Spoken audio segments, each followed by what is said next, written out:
So it's really stupid on the XRS, but on Celicas, it's a lot easier to install the pulleys because one, you don't have the air injection pump on the way, and then two, you don't have your main engine wiring harness running up along here. So that's one of the things I hate about the XRS over the GTS is the GTS one has it running on this way, XRS has it running this way, so it's all on top of where your accessory belts are, or your accessory belt is at. So you would have to remove the air injection pump.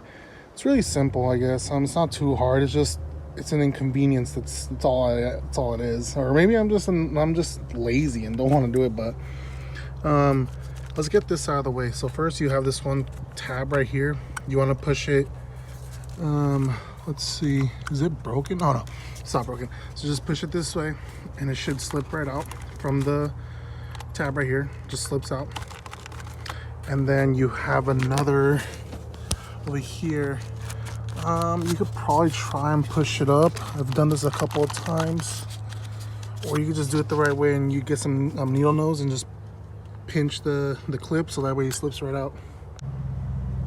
So just get some pliers, needle nose pliers, and just pinch it. Just pinch it, and then it should raise up. So then we unplug the air pump right here. And we just want to move it as much as to the right as we can.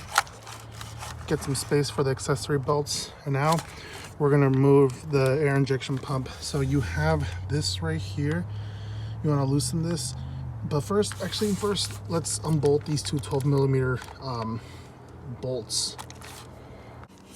Once we got those two bolts removed, I'm going to go ahead and remove this one right here with the needle nose pliers. Really easy stuff. Just pinch it, move it out of the way, and it should give you enough space to take this off. But if anything, I guess we could take this one off also. Can't do it with one hand, actually. Actually, let's take off this one back here. So the trick to be able to get the air pump out is first just loosen this one right here, then get this one off. And once you loosen that one in the back, you just start pulling it forward and the whole pump should come right off. Set that aside, don't break that. That's actually very valuable because it's actually discontinued. And then you remove this little small one down here, this one. So just pull it out of the way because we're actually probably going to need to take off the alternator to do the pulley because it doesn't look like I have enough space or clearance to install it, but I'm gonna double check. So in order to access the tensioner bolt, you have to raise up the engine just a little bit, unless you can find a way to get it in there. I'm having trouble getting it in there, so I raised the car up a little bit, and by the looks of it, I got it in. So I'm gonna loosen the belt. And if you guys are wondering what is this, this is the perfect belt tensioner remover for the 2ZZ. It is a shallow Craftsman 19-inch, and then a swivel head from Harbor Freight 3/8. So it looks like I don't have any space to remove the pulley from either or. So I'm just gonna go ahead and remove the alternator. But before you touch this right here, you wanna go ahead and unplug your battery because that's carrying voltage right there. Went ahead and unplugged my battery. Already removed this connection right here. So now what I'm gonna do is I'm gonna take off the two 12mm bolts that are on top of the alternator. You have one right here, and then you have one tucked away over here. You can loosen this one, but this one you have to take off completely. So I ended up just removing the bracket. It's right there. I ended up just removing it, and now I'm gonna remove the top 12mm bolt that holds the alternator to the bracket. And then at the bottom of the alternator, you have a 14mm bolt underneath it right here. So let's get those out. I have the bottom and the top bolts for the alternator. And of course, when I work on my cars, my neighbors start cutting the grass, of course. Anyways, now we should be able to remove the alternator, just slip it out. So I went ahead and just removed the fan shroud because it's just in the way and it's really easy to take off. You just only have one and two 10mm bolts, and then you also have to take off two 10mm bolts that hold this air injection tubing out of the way. 1, 2, so that's 4 10mm bolts in total. And now let's take the alternator out. So I have my neighbor's washing machine going off in the background making that noise. And then I have my other neighbor cutting the grass. So it's like, yeah, the day I decided to record, let all my neighbors make noise. But anyways, alternator is already out. I had to fish it out because I have an all aluminum radiator, so it pushes it farther closer to the engine compared to the skinnier OEM radiator. So it was a kind of a pain in the ass to get it out. So luckily I have a slim fit shroud. I'll go ahead and show you guys in the picture.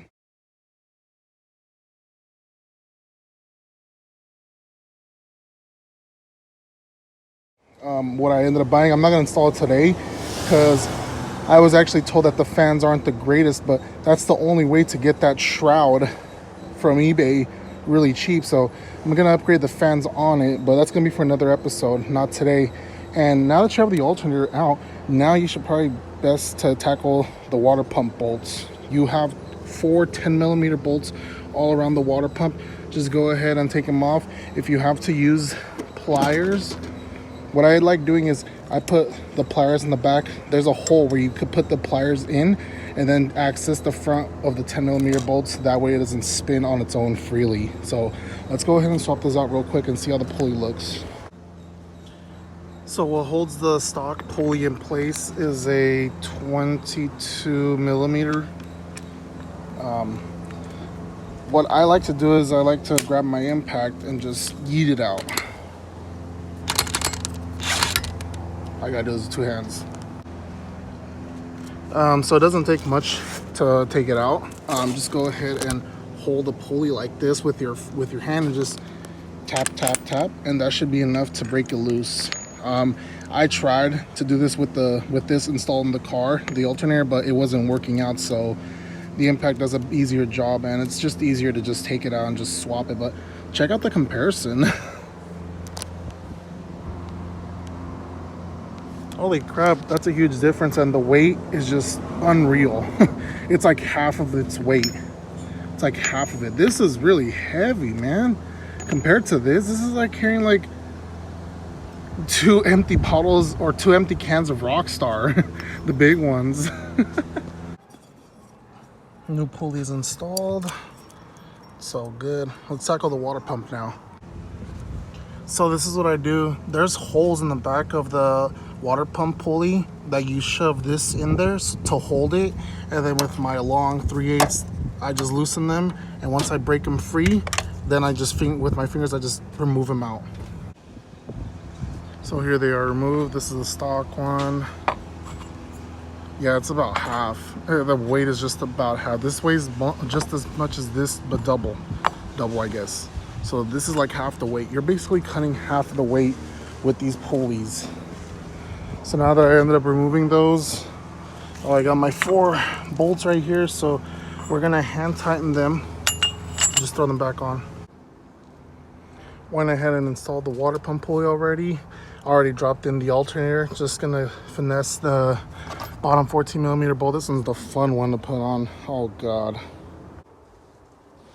Wow, I magically got it on the very first try. Now let's tighten the top 12mm bolt and just connect everything back in. Sorry for the sun, but I got the belt installed. It is really easy. I'm gonna go ahead and drop a picture of how to route the belt.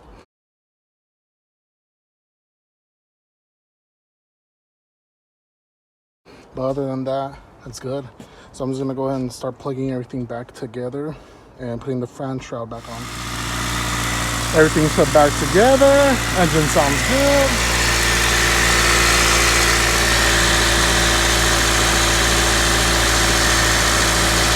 Cool. Let's go for a test drive, see how it feels.